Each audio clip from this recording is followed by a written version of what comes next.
The .NET Stack's been around now for 20 years. The anniversary was this February.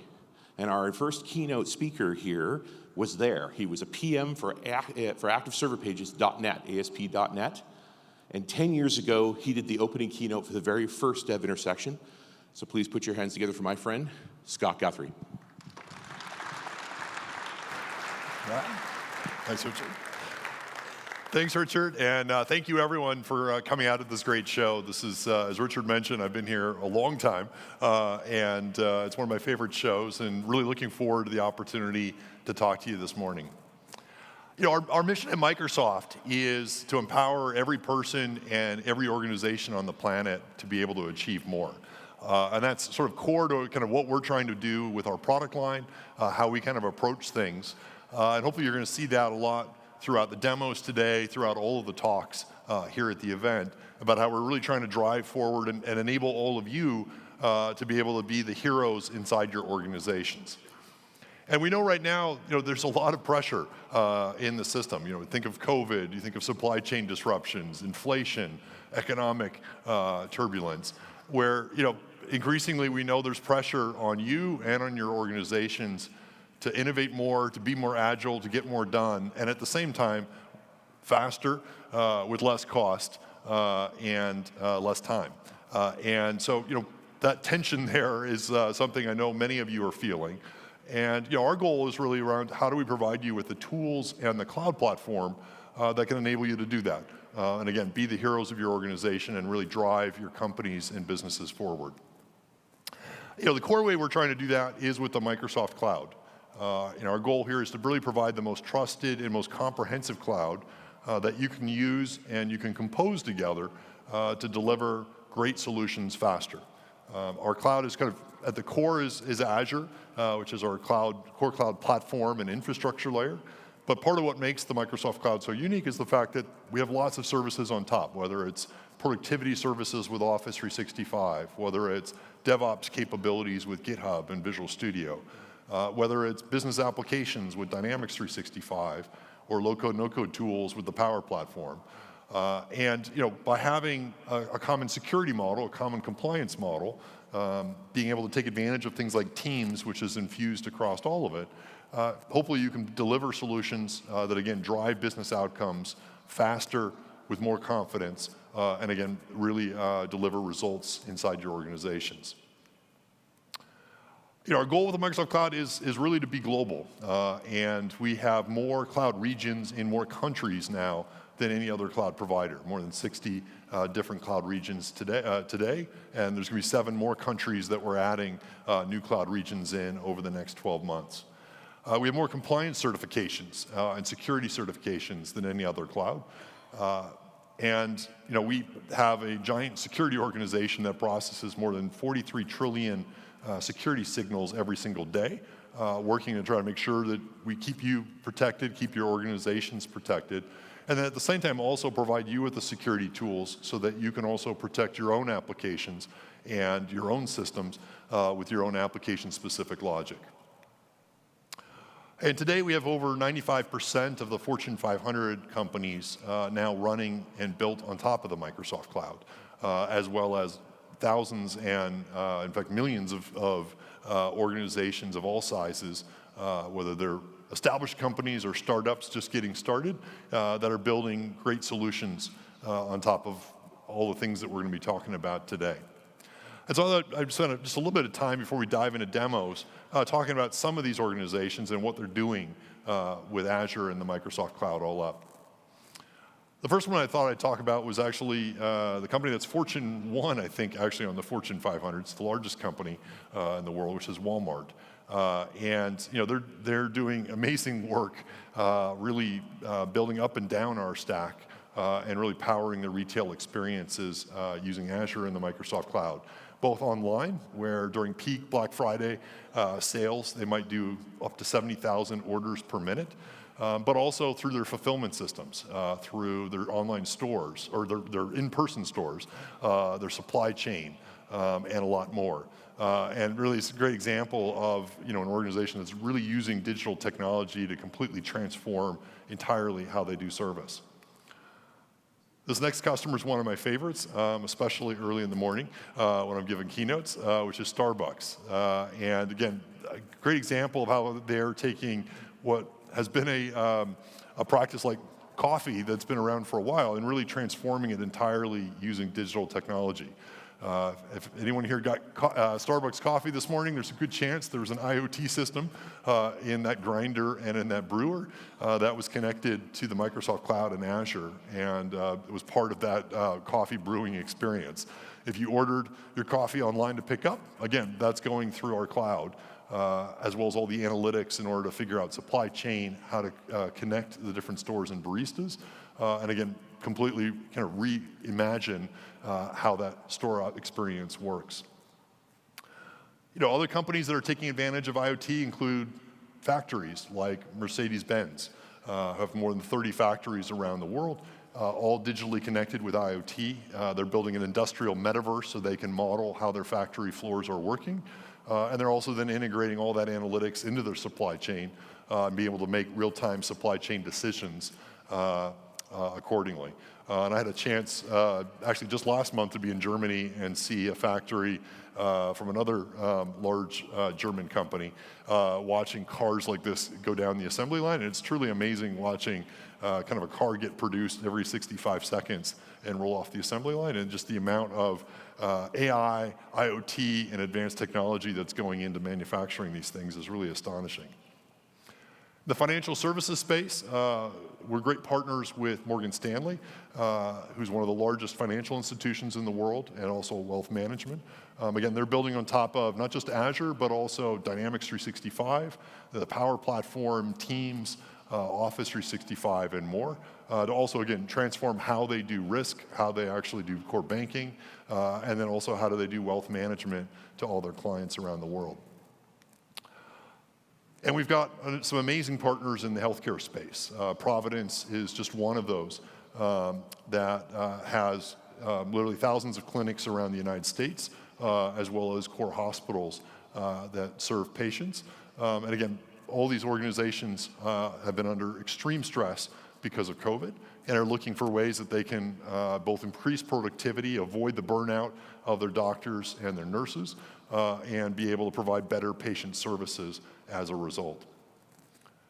You know, earlier this year, we closed the acquisition of a company called Nuance, which is now part of Microsoft, and is a leader in the healthcare space and in what's called ambient AI technology.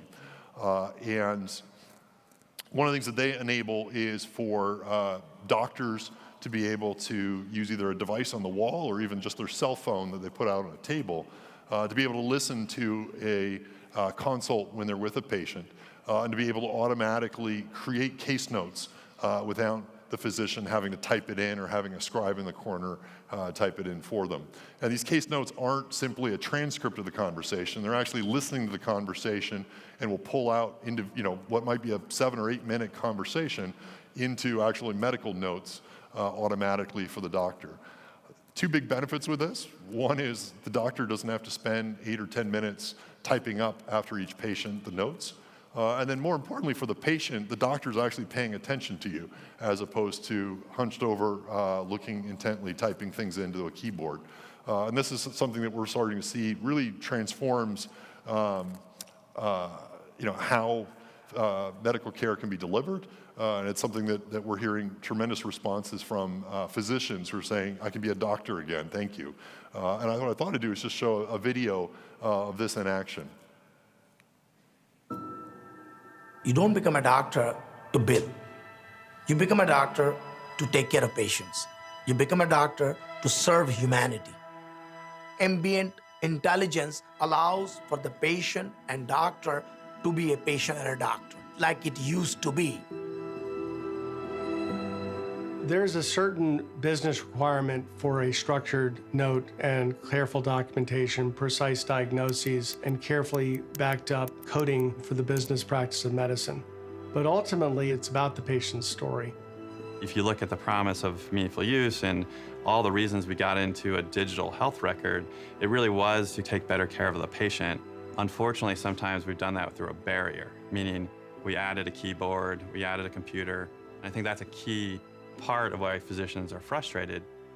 And I mean, you notice as a patient, you notice that your physician is typing and talking and, yeah, okay, yeah. Now we can go into the background and just capture all the information you needed, but also maybe more importantly, capture something that was missed. That missed was the patient's story. There's a device on the wall, and it's listening to your conversation, and it's able to discriminate between a patient and a physician and a family member, and is able to generate a progress note and a patient encounter based on your conversation.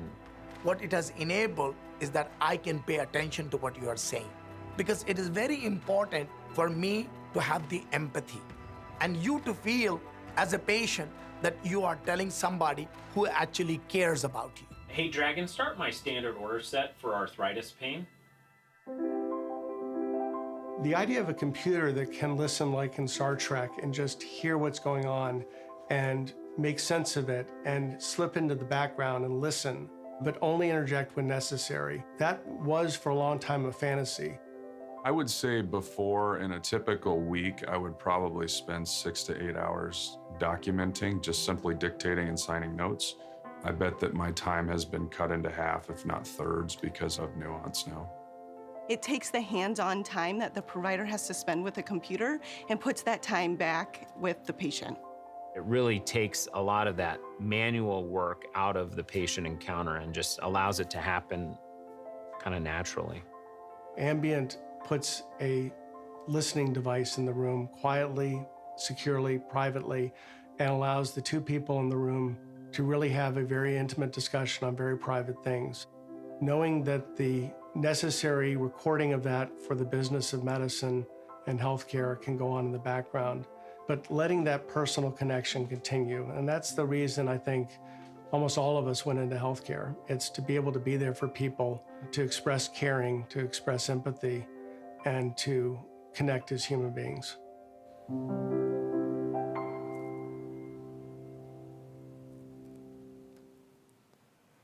And that approach of being able to use AI to kind of completely reimagine how a particular business scenario or a particular healthcare scenario is done is something also we're going to start to see more and more, especially over the next year or two, as large language models, which you might have read even in the past week has been made a lot of noise on the internet, really start to emerge. And you're going to be able to take advantage of these things throughout the Microsoft cloud.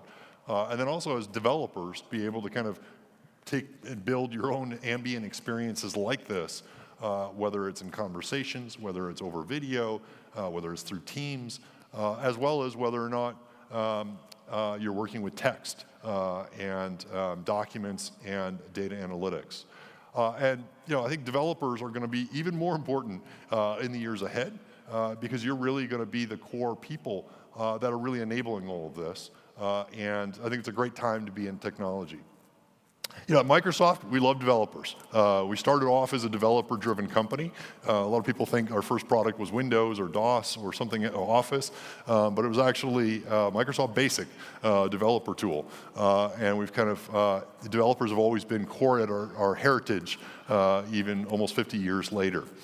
And across Microsoft, we have a whole bunch of different offerings that we continue to make better and better to enable you to be successful, whether it's with our Visual Studio family, which we've expanded now not just to be the Visual Studio IDE, but also VS Code, and obviously .NET, and C# and Node and all the other languages and Python that we support. Whether it's with GitHub, which is the home to over 90 million developers around the world now, and is the best way to do DevOps, whether you're a startup or whether you're an enterprise. And then obviously with Microsoft Azure and the overall Microsoft Cloud Platform, we're really looking at how do we kind of provide the services and tools that, again, enable you to build any type of application, innovate faster, and do more with less as you do it. And so what I'm going to spend the rest of this keynote talking about is sort of three areas for how we're really innovating and some new innovations that are coming out that you can start to take advantage of. And we got three great demos for each of these sections. We're actually going to show you the real bits and actually code on stage and show how you can take advantage of it. And the three areas we're going to talk about is around our pro dev innovations and what we're doing inside VS, .NET, things like Dapper, as well as GitHub. We'll then look at cloud native development and what we're doing to kind of enable you to kind of scale and build applications, both with code as well as data, including with SQL Server 2022, even better. And then we'll talk about low-code development tools with the Power Platform, and also talk about how you can integrate those into what we call fusion development teams that have a combination of business analysts and developers working together, building solutions even faster. So let's start and talk about some of our professional developer innovations that are coming out. So we just shipped our Visual Studio 2022 17.4 release. And so as hopefully many of you know, with Visual Studio, we do regular updates, not just of the major versions, but also kind of point updates throughout the year where we bring out more features, more capabilities along the way. And this new update here has a whole bunch of great improvements, specifically around enabling new scenarios, whether it's around containers and microservices. We now have built-in support for .NET 7 and a whole bunch of improvements with .NET 7 that enable it. We have code, you can now code faster with a new capability we call hot reload, which basically enables you to immediately reload code changes, even in statically compiled languages like C#. We've got great 64-bit performance, so if you've got a 64-bit development machine, which pretty much everyone in the world now has, you can now take advantage of that for even faster project times, faster build times, faster debug sessions for pretty much projects of any size. We now have ARM64 support, so if you want to target ARM64 processors either on the server or on the client, that's now built in. And a whole bunch more improvements and capabilities that you can take advantage of as well. And there's some great sessions this week that'll talk more about it. We're also then just released .NET 7. This is a major update of .NET with a whole bunch of new capabilities, whether it's around targeting mobile devices with the new .NET MAUI UI framework that's now generally available. Allows you to basically code once from a UI perspective, and you can target Windows, Mac, as well as mobile devices. Again, lots of great container support, and including support so that you can now build container-driven applications without having to have Docker even installed. In fact, you can build those container apps just with the .NET SDK. Dramatically simplifies your development experience and makes it a lot faster as well as your coding. Tremendous amounts of performance improvements, both for x64 as well as ARM64-based processors. And then also a lot of improvements, whether it's around simplifying your authentications, around building microservices, and all these capabilities are available both with Windows as well as Linux, giving you kind of maximum reach as you're building your server-based applications.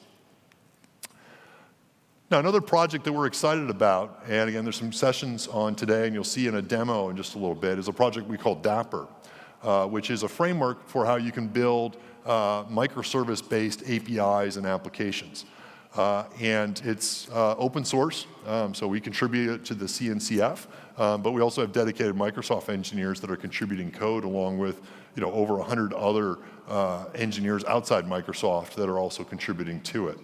And basically, it makes it easier to kind of build microservice applications with APIs. So it handles things like authentication, observability and logging, resiliency, so that when something goes wrong, you can better handle that, retry logics, concurrency, and a bunch more. And definitely recommend if you're looking at building, say, container-based apps or microservices architectures going forward, we think it can really help allow you to, again, do more with less time and really build some amazing solutions with it. It does work with multiple languages, but you'll see in the demo in just a little bit, we've also added in now some great Visual Studio and .NET support to embrace it directly. You can also use Node, Python, Java, and other languages as well. On the services side then, we continue to kind of dramatically enhance GitHub. Which is the home of open source and is also the world's leading DevOps solution now for enterprises as well. And there's tremendous amounts of improvements that we've brought to GitHub over the last couple of years since it became part of the Microsoft broader family. Two in particular I'm very excited about are Copilot and Code Spaces. How many people here are using Copilot today? Only a few hands, okay. If you haven't used it, it's worth a try, and you can try it for free.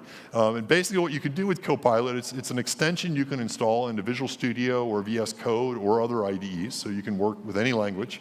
And what it allows you to do, and you'll show this video, is you can just type a comment here in your code editor, and then Copilot will actually use AI to automatically suggest not just a line of code, but in cases it can actually be a full block. Oh, and you're going to see it again, it looks like. Maybe. That's kind of weird. It gave the code and it took it away. There we go. So you can see it here, and you can see basically it's going to insert this whole block of code that you can go ahead and take advantage of. It's using AI, and again, some of those same large language models that I showed off in the Nuance case to actually do this. And it can dramatically improve your overall productivity. What we're seeing for engineers that are starting to use it is that up to 40% of the code they now write is actually AI generated. And so you can think of, again, of doing more with less. It allows you to do a lot more in a lot less time. And again, can be used on any type of project. Doesn't require hosting in the cloud, doesn't even require you to use GitHub per se. And then CodeSpaces is another great innovation that we're providing into GitHub. It allows you to quickly stand up a development environment entirely in the cloud.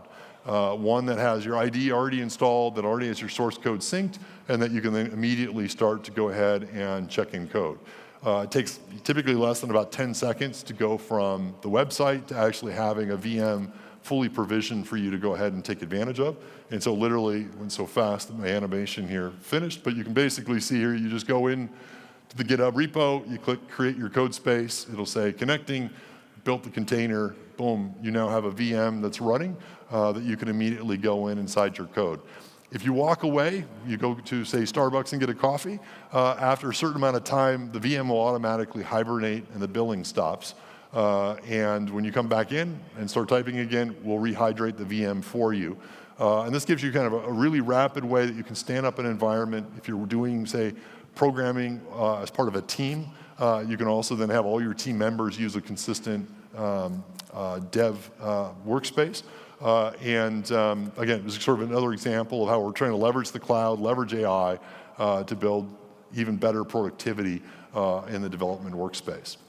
So what I thought I would do now is pause and invite Leslie and Chet on stage, who are actually going to show a lot of this technology I just mentioned, whether it's Dapper, .NET, VS, GitHub, CodeSpaces, Copilot, all in action to build a great cloud app using this technology. So please welcome Leslie and Chet on stage to show us a cool demo.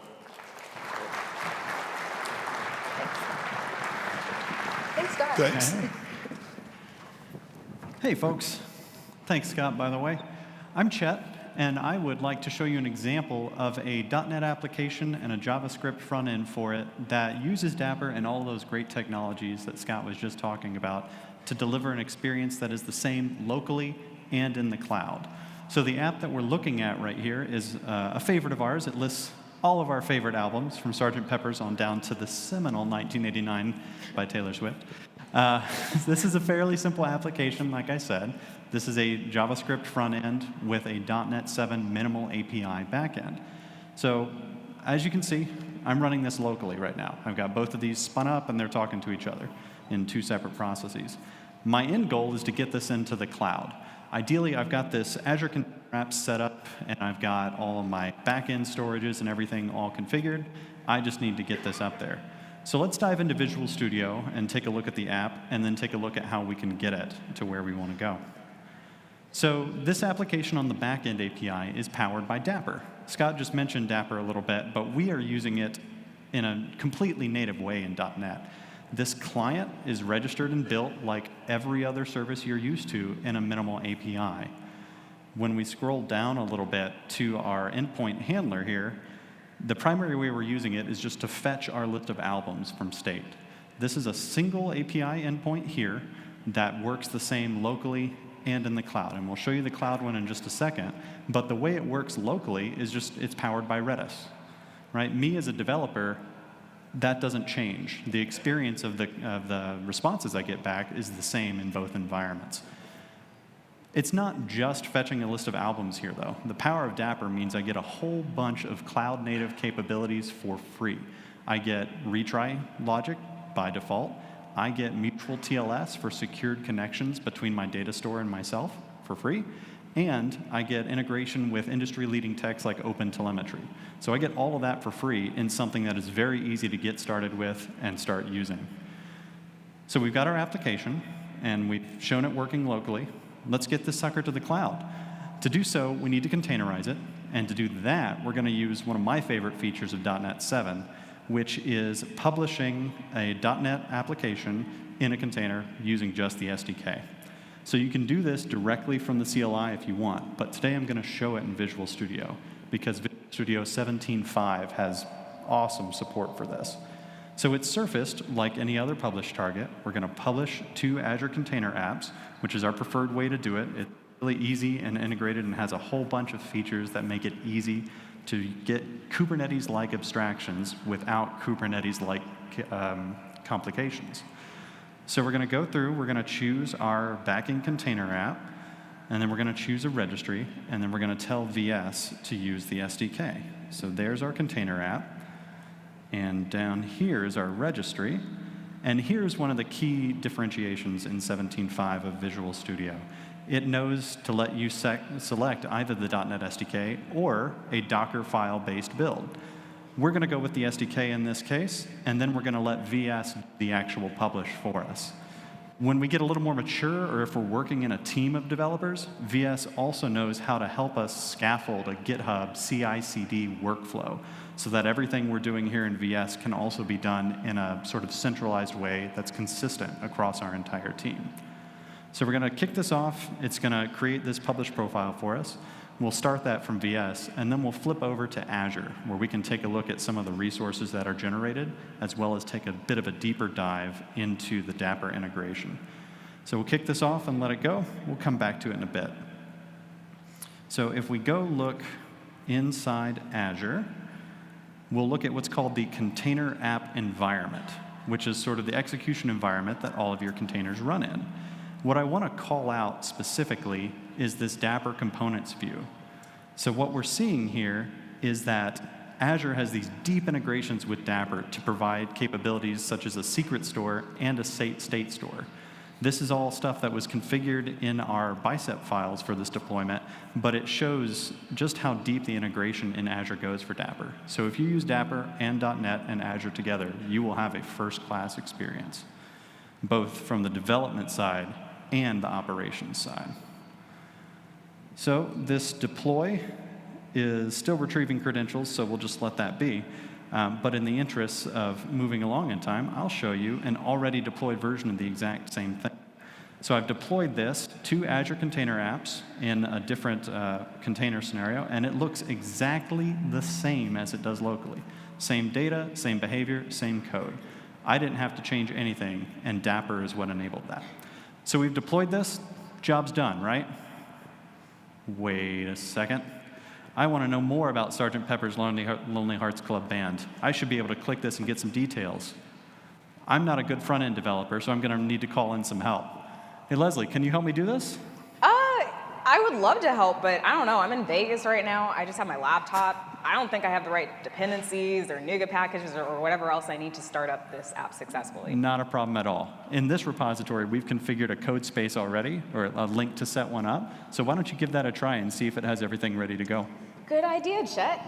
So Chet just suggested that I create a code space, which is a really cool tool because it allows you to spin up your ideal development environment up in the cloud with a fully configured setup for your specific repository. So you don't have to worry about installing anything. You don't have to worry about making sure that all of your dependencies are working right in order to just be able to hit F5 and even run your app locally. It's all there for you in the cloud and in your browser of choice.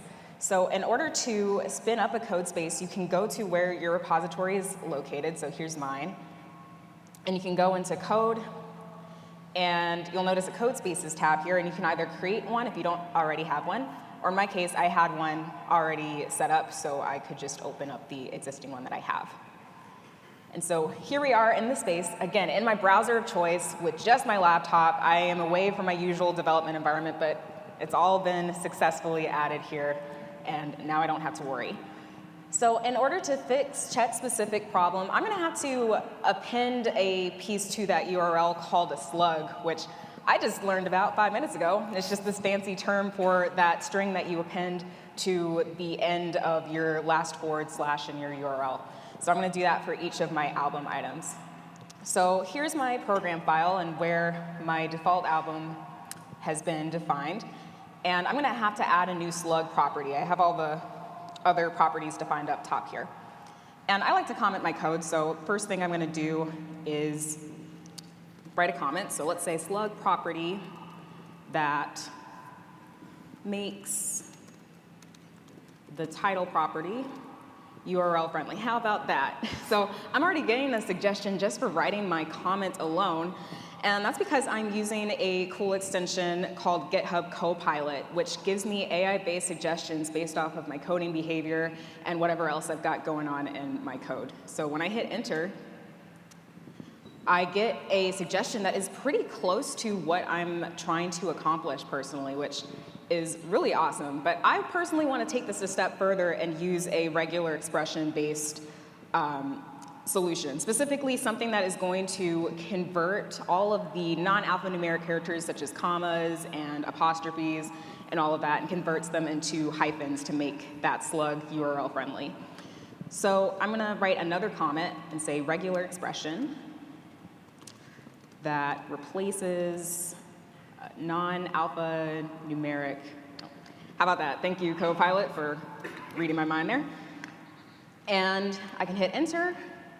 And check this out. I am already getting pretty much the exact solution that I'm looking for right here, which is especially good because personally, I don't know about y'all, but I hate working with regex sometimes, trying to remember the syntax and trying to remember how to write this out properly.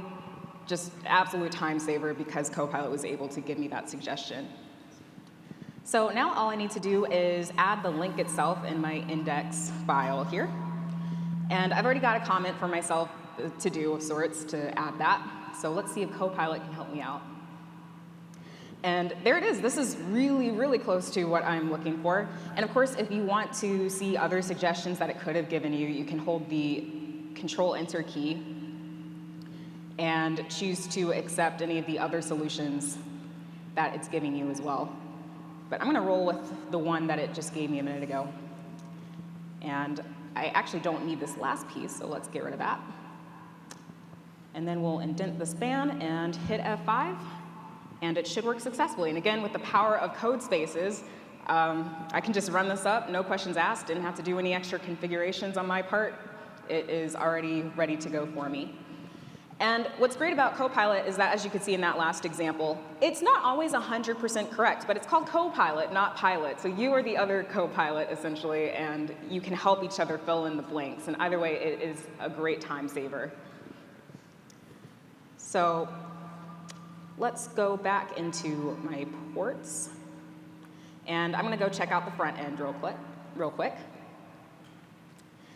And if we zoom in here, so that hopefully you can take a look at this, I can hover over, and in the bottom left-hand corner, you'll see that that slug or that string that I'm appending at the end of my functions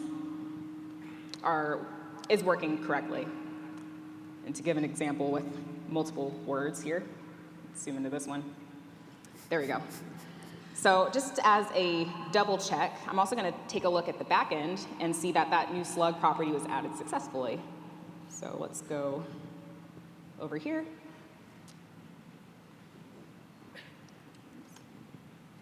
And as you can see, that slug property has been added alongside all of my other properties. So honestly, creating cloud-native applications has never been easier with the power of great tools such as Dapper and .NET 7, and the ability to take your dev environment and also make that very cloud-native friendly with additions such as GitHub Copilot, which can give me suggestions based off of my work and my comments. And finally, not only can you take your cloud-native apps wherever you go, you can also take your whole dev environment wherever you go, no matter where you're at. And with that, thanks everybody, and back to you, Scott. Great. Thanks, Leslie, Chet. Awesome. So we talked about a little bit about professional developers, and you kind of saw in that demo a lot of the innovations we're doing inside VS, GitHub, Azure, to kind of really enable you to build applications even better. And in that scenario there, we're also focusing on how do you build cloud apps as part of it.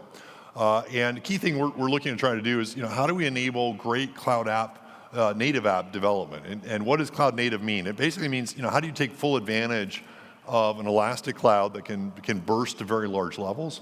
How do you take advantage of all the services it provides, not just code hosting, but things like richer AI and data analytics and IoT to kind of build new types of applications that can really scale to any demand, have much better resiliency, and again, allow you to deliver more faster. And we talked about some of the customers that are doing this already earlier in the keynote, whether it's Walmart, Starbucks, or health organizations like the NHS, or online retailers like ASOS. Encourage everyone to kind of think about what is possible when you have and can take advantage of this elasticity. Give you a couple examples of where this elasticity also really helps you kind of ultimately be able to serve any large audience, but without having to pay more. Would be a curve like this, where you think about a new product launch, or like the holiday season if you're in the retail space.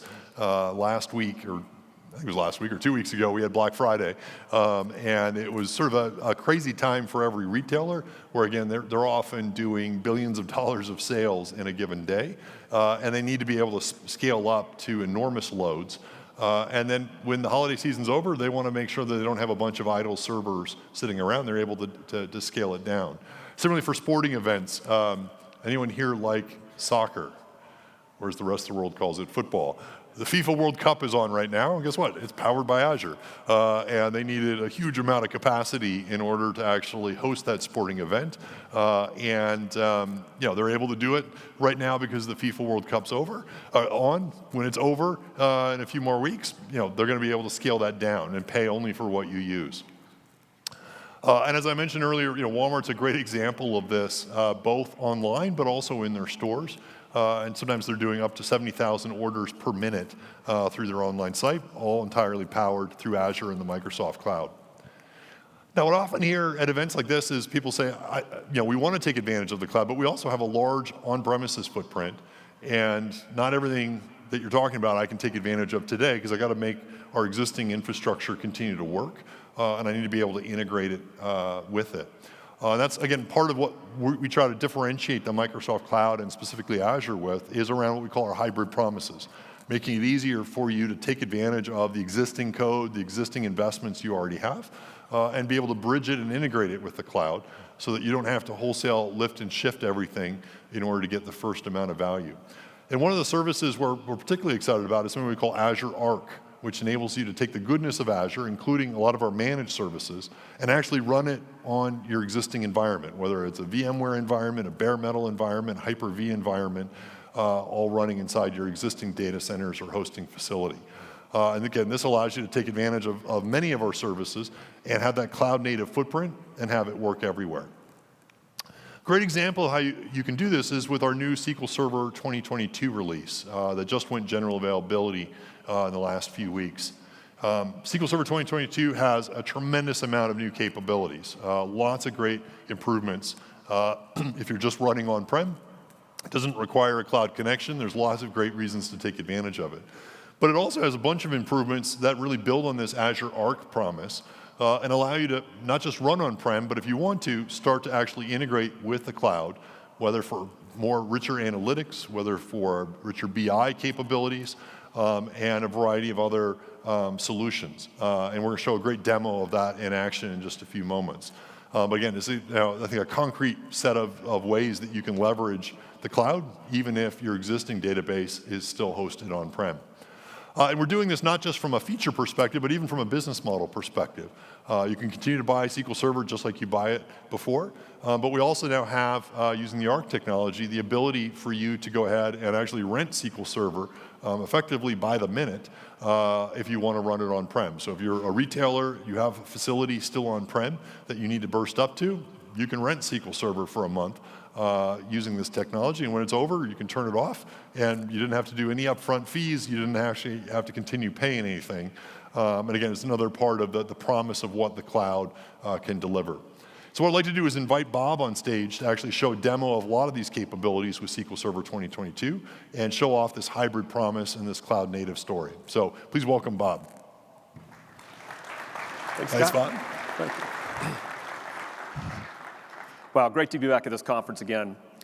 So Scott just talked about SQL 2022 being cloud connected, but let's see this in action. Imagine a scenario where a company during the holiday period here has a surge in their business for like cargo shipping.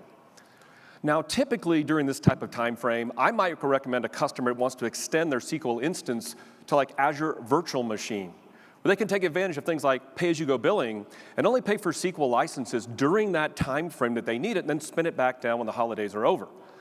But what if a company can't move to the cloud yet? Well, along comes SQL 2022, using technology like Azure Arc to connect to Azure to light up capabilities like pay-as-you-go billing. Let's take a look at it. I've already deployed a SQL Server 2022, but I want to show you the new setup experience here.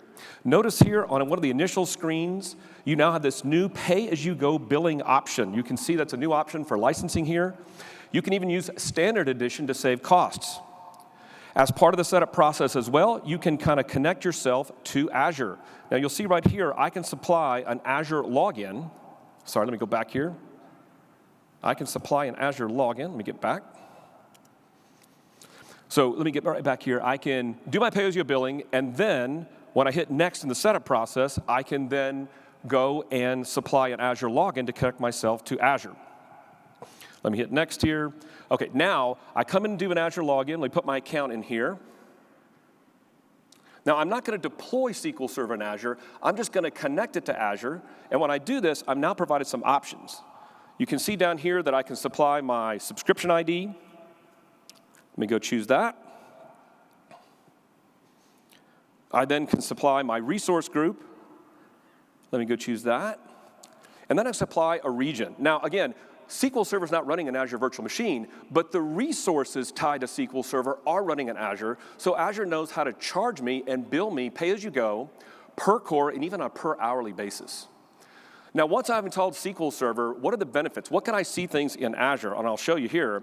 I'm going to flip over and show you that now that SQL Server is connected to Azure, it's recognized as first an Azure Arc server. You can see this in the portal right now, that because I'm running Windows Server and SQL Server, I'm recognized as an Azure Arc server. But let me flip over here to another tab in the portal and show you that I'm also recognized as a SQL Server Azure Arc. Now, because I'm connected to Azure, you can see here it's already recognized that I'm running Standard Edition. Do that. And you can see I'm recognized as pay-as-you-go billing. There's other advantages being connected to Azure Arc, though. Let me show you this. First of all, I can get Azure Active Directory authentication, which includes things like multi-factor authentication. So I've set myself up as an admin to the SQL Server using multi-factor authentication.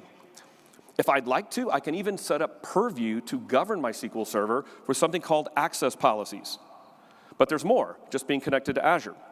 So for example, I can go here and I can see what databases have been installed on this SQL Server, including their statuses and when they were created. And then I love this. I have Defender capabilities. So if you look down here closely, I can see already Defender has detected a possible SQL injection attack going on my SQL Server. And Defender also provides the capability to do vulnerability assessments based on industry standard security benchmarks. So I've got a pretty cool system set up here, the fact that SQL Server is connected to Azure with Azure Arc, giving me pay-as-you-go billing. But here's the problem. The company told me I need to tie in the SQL Server to near real-time analytics in Synapse. But I don't want to create a bunch of SSIS jobs or copy jobs to do that. Well, SQL Server 2022 can be connected to Synapse through something called Synapse Link for SQL. Let me show you what that looks like. So first of all, I've got a Synapse workspace I've deployed already. You can see down here at the bottom, I've built something called a dedicated SQL pool. That is the final target of where my data is going to exist from my SQL Server. And I have a dedicated SQL endpoint here as well that I can connect to Synapse.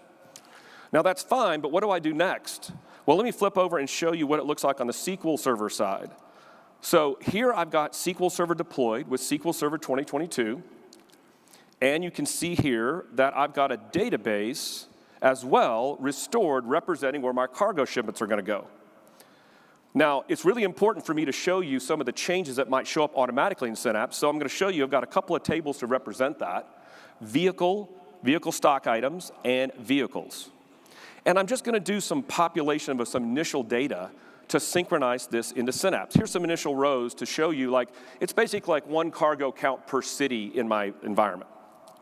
Now that's great. What does it look like on the Synapse side? How do I set this up? So let me flip over and show you. In Synapse Studio, I first set up something called a link service to SQL Server. This is going to set up a control channel between Synapse and SQL Server to tell SQL Server how to send data to Synapse. In addition, I need something called a landing zone. A landing zone is a temporary storage location in Azure Storage where SQL Server will send things like Parquet files so that Synapse can easily ingest this data into the Synapse system. Now, I have one problem, though, in my environment. Before I synchronize this data, I need to discover this data and make sure things are compliant. So let me flip over and show you a really cool experience. I have integrated Purview with Synapse, and I've scanned my SQL Server. So I can go inside Synapse and do a search using Purview and do rich discovery of data on my system. I can see that this database is certified for my organization. I can even go through and look at who are the experts and owners for this database to maybe contact them in case I have issues or questions about the data. Now, here's what I really like. I can drill into schemas for the SQL Server database, all using Purview and Synapse, and I can find out things like, let's say for the customers table, I'm worried a little bit about privacy information, so I can see what are kind of the classifications that exist that Purview has automatically detected for columns in this table. Then I can drill in even further into this table, and I can look at the actual columns, and I can see now what are the classifications per column. So I can get a sense for what kind of data is going to be ingested in the Synapse system to decide, is it going to meet the compliance of my company? And I can even find out, again, who is the owner, even at the table level, to ask questions about this data. Now, I want to go get the vehicles table and look at it, but I don't know what schema that belongs to. Well, that's okay. Back to Purview Search, and I can type in vehicles to go drill down and find out, okay, what's the vehicle table look like?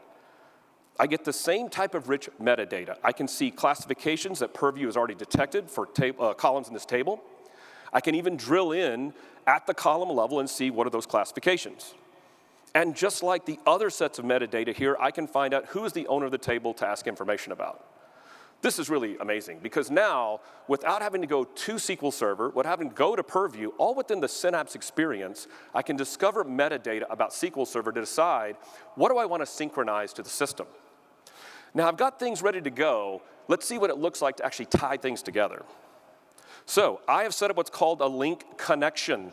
This decides what tables are actually going to show up in my Synapse system. So you can see here are the source tables from SQL Server. I picked all of them.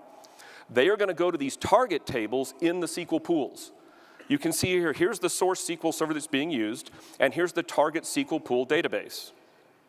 In addition, you look over on the right-hand side here, you can see here is the landing zone, that temporary storage location for Parquet, where Synapse will ingest data into the SQL pools.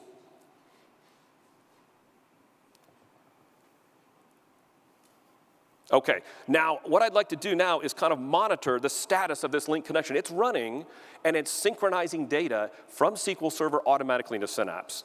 So in the Synapse Studio, I can automatically get a status of the data that's being replicated. The status of replicating means that all the SQL tables are now being seeded into Synapse. Now I'd like to browse that. You can see right over here kind of an Object Explorer experience inside Synapse to show me what tables now exist in the Synapse system. But hey, I'm a query person, so I'd like to load up a query to get cargo counts for this data inside Synapse, kind of like I do in SQL Server itself. So you see here I'm just using a group by with a count on cargo. I'll run that, and I get that initial seeding of data from Synapse into my system. So things look pretty cool.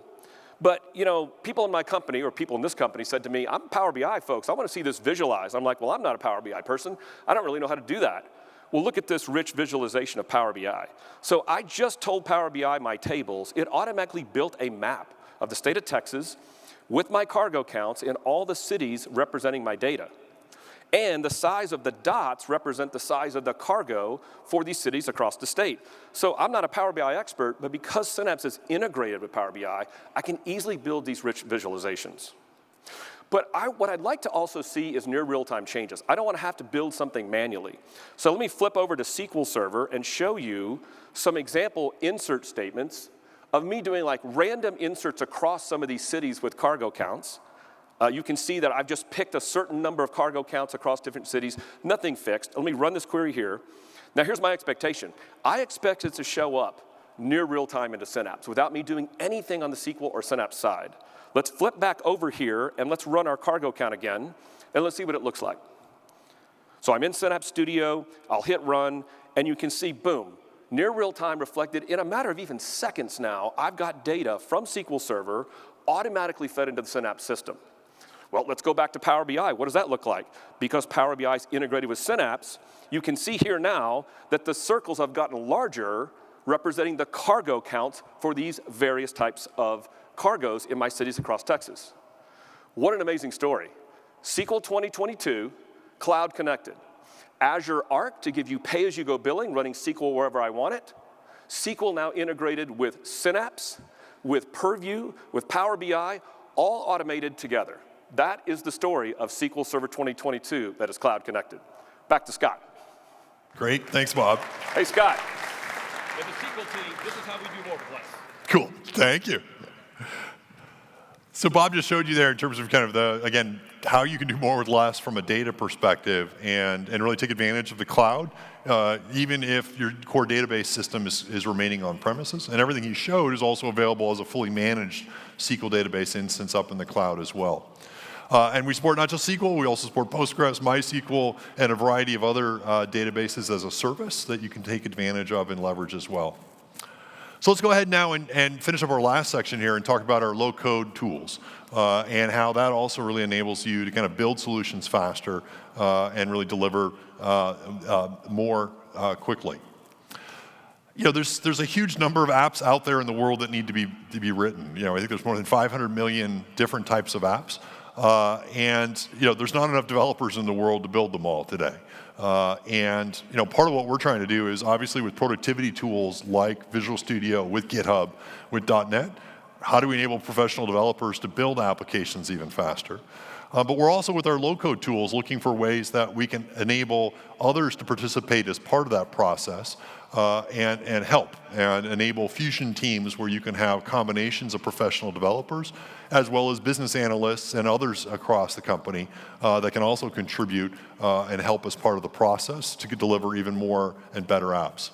A key part of this promise is around collaboration. You know, we've seen with COVID as people worked remotely or worked from home, and increasingly organizations are distributed more geographically, you know, that you can actually make it work even if everyone's not physically connected. And Microsoft Teams was a key element of kind of enabling a lot of organizations to be able to be even more productive and thrive in that environment.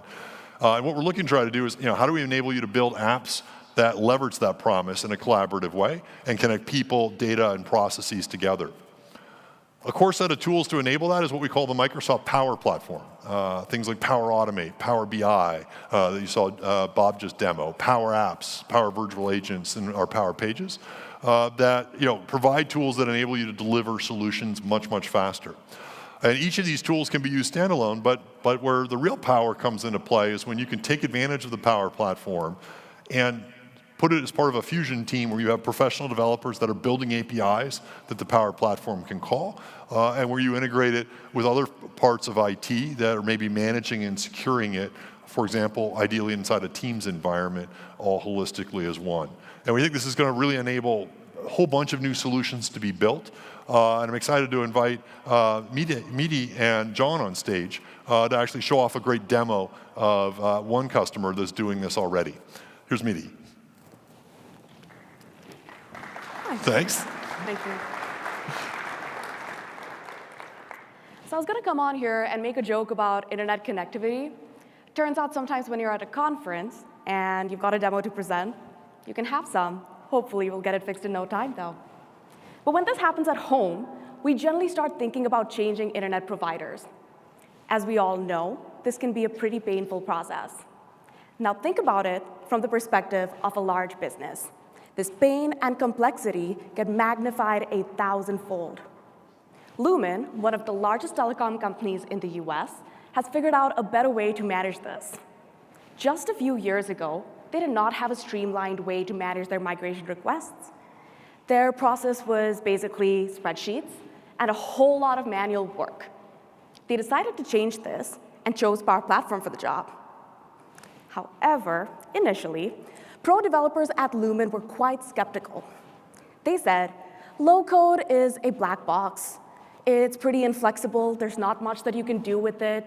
It only works if you use the template, and it doesn't even count as coding at all. So today, I'm here to show you how pro devs at Lumen embraced Power Platform, transformed their migration process, and along the way became huge advocates for low-code themselves. Let's take a closer look at exactly how they did this. They started off with onboarding their data to Dataverse. Dataverse is a cloud-scale data store that enables app makers to easily manage and securely store the data used in their business applications. By onboarding their data to Dataverse, they were able to bootstrap a brand new business application to store customer info in just 30 seconds. You heard me right, 30 seconds. Let's take a look how. So starting with this brand new blank Canvas app, in Power Apps, we click on App Page. We choose Dataverse as our source. We identify the specific tables that we want to build this app for. And once we're done with that, we'll click Add. And in just a few seconds, this app is created. We just created rich experiences for this data in Dataverse without having to manually place a single control, formula, or layout. This data can now easily be sorted and filtered in these columns, and we can even use this Visualize This View button to easily create this Power BI visual without needing any human intervention. With this app now created, the dev team thinks about it and decides to add a new column to the workbooks table to calculate the number of days since the project started. Power Apps Studio has the ability to inline edit your tables without having to leave the app. This note, however, does not detract from a pro developer's ability to extend and customize this app with code.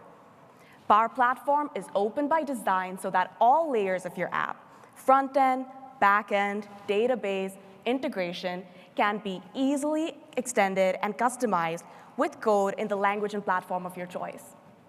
Coming back to adding this new column to the table, we go to Workbooks, we click on Edit, open up the inline table editor experience. This allows us to not only view and edit the data in the table, but also to update the table schema. In here, we click on New Column, and we define it to be of type Formula. In here, I'll go ahead and add the PowerFX formula that we've been tinkering around with. It's not quite done, but right away I see that it's got the handy syntax coloring, inline completion, and even error descriptions. We play around with it some more, and once we're ready, we hit Save, and this new column gets added to the table and computed for every row. In this way, we're able to easily extend the data that we need to do the behavior that we want. Now, as Lumen starts building these apps, they have two important realizations. One, they want to make sure that everyone in their app is able to contribute equally and is able to collaborate with each other as they do so. Power Apps brings the co-authoring capabilities that we all know and love from Excel and Word to app development.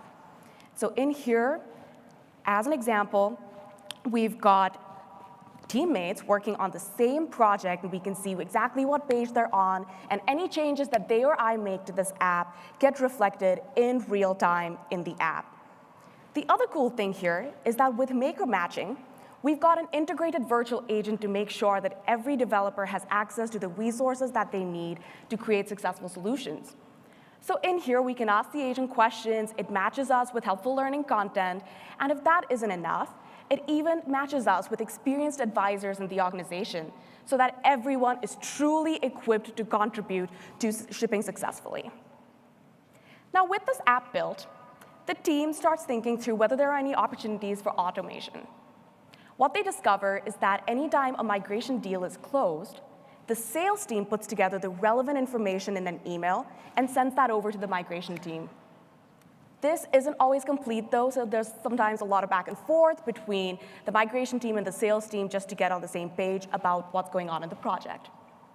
The dev team realizes this is an excellent opportunity for an automated handoff. And so in here, we decide to create new flow using Power Automate. Now you're wondering, couldn't we just build this automation ourselves? That's a fair question.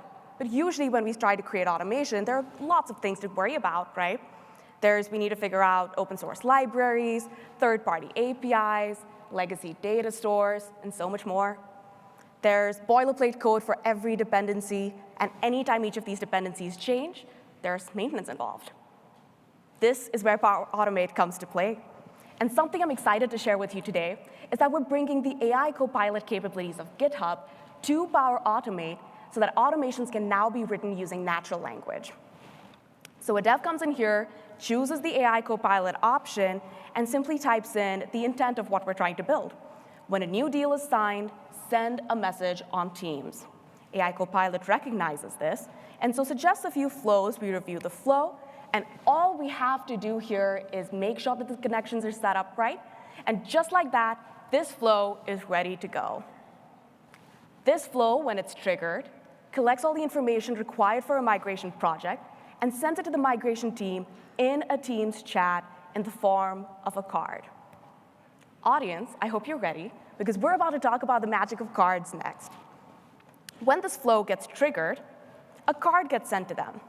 What is a card?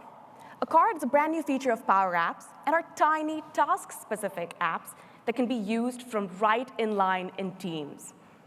This card provides the migration team all the relevant information required for the migration project and even enables them to assign a manager to this project right in line in the chat. No longer do they have to switch apps to do this or to have that back and forth with sales. All of this is happening right where the team works. I bet you're all wondering, how exactly was this card built? And to show us this today, I'd like to welcome on stage our Lumen developer for the day, John Papa. Thanks, Mati. How you doing? Doing OK after the little internet connectivity bump. Well, we all have that sometimes, right? So what's really cool about this is, as a professional developer jumping in a Power Platform, historically, I've had to build quite a few things into my applications when I'm trying to build up a UI or a card inside of Teams. You want to build these visual, data-driven, interactive forms.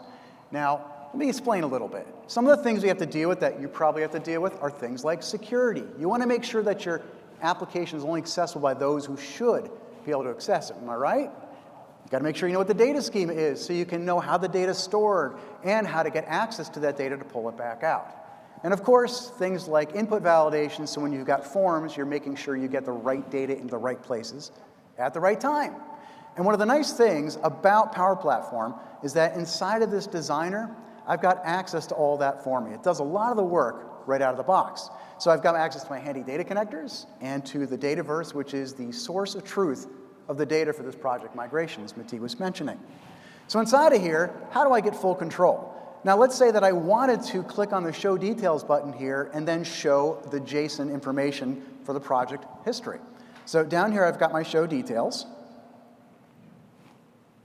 Sure I do. There we go.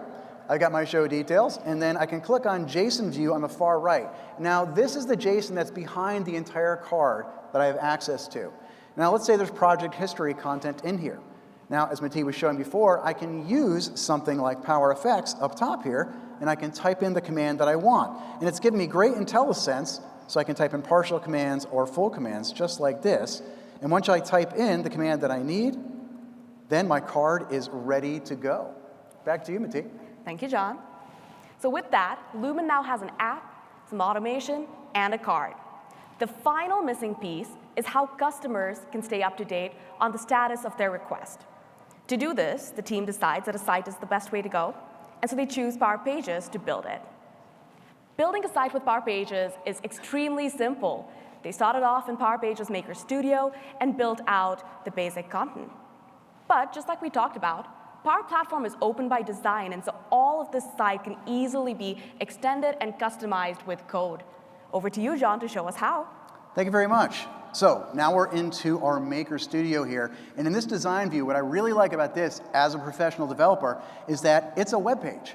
And I know how to deal with this. So it's really making me feel comfortable. And I can jump into an environment that I'm extremely comfortable with, and I think all of you will be too. And that's Visual Studio Code. So when I click on this button over here on the right, Edit Code, it's going to open up in a new tab, visualstudiocode.dev, vscode.dev, which is a lightweight version of VS Code right inside the browser. And inside here, I've got my full environment I can deal with. So I've got extensions, like Power Platform extensions, so I can do things here. Or I've got my custom extensions, things like Peacock. Maybe I want a little color in my life. So we've got things like Peacock, which can change the color of my screen. Now we're talking. I like that. Now, what I wanted to do is inside of my web page, I want to show the list of FAQs coming out of the Dataverse table. Now, I want this to happen dynamically. So I open up my HTML page, and then down here, I can use, again, because I'm inside vscode.dev, I can use snippets. And I can type in the code that I need, and then I can use autosave to save my code. And then when I'm done, I come back over to the web page itself, and the data is instantly reflected on the screen. And if I scroll down, you'll start to see the FAQs showing up at the bottom. Now, what I really love about this is that it's my environment and a tool that I'm comfortable with, vscode.dev. And I can use the platform and language that I choose, C# and .NET, JavaScript and Node, and it all just does the work for me. Thank you very much, everybody.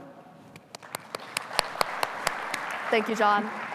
Sorry, Scott. And so with that, we saw how Lubin was able to transform their migration process using Power Platform. To recap, they put their data in action using Dataverse and Power BI. They rapidly built apps and task-specific cards using Power Apps. They built powerful automation using natural language with Power Automate. And they built a customer-facing site using Power Pages. Rich tooling for pro developers to extend the Power Platform makes for a true no-cliffs app development and automation experience. Best of all is that everything we talked about, all of this goodness and power of Power Platform, is available for you to use today. With that, thank you all, and I hope you start using Power Platform soon. Thank you, Scott. Thanks so much.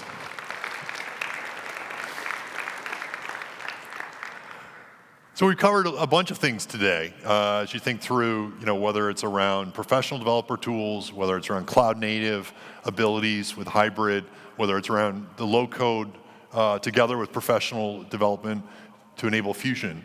And again, the overall theme for all these things is how do we enable you to do more, innovate faster, be more agile, deliver more innovation to your organizations, and at the same time do it faster, do it with less cost, do it with less complexity, and enable you to have even more impact. And you're going to see us continue to innovate across the Microsoft Cloud in terms of enabling you to be really the heroes of your organizations and use technology to drive your organizations forward. We're going to have some great talks throughout the week, and we also have a great keynote coming up from Jeff Teeper, who's going to pick up from where we just left off and cover even more capabilities across the Microsoft Cloud. And I wish you all success, and I hope you have a great rest of the conference. Thank you so much.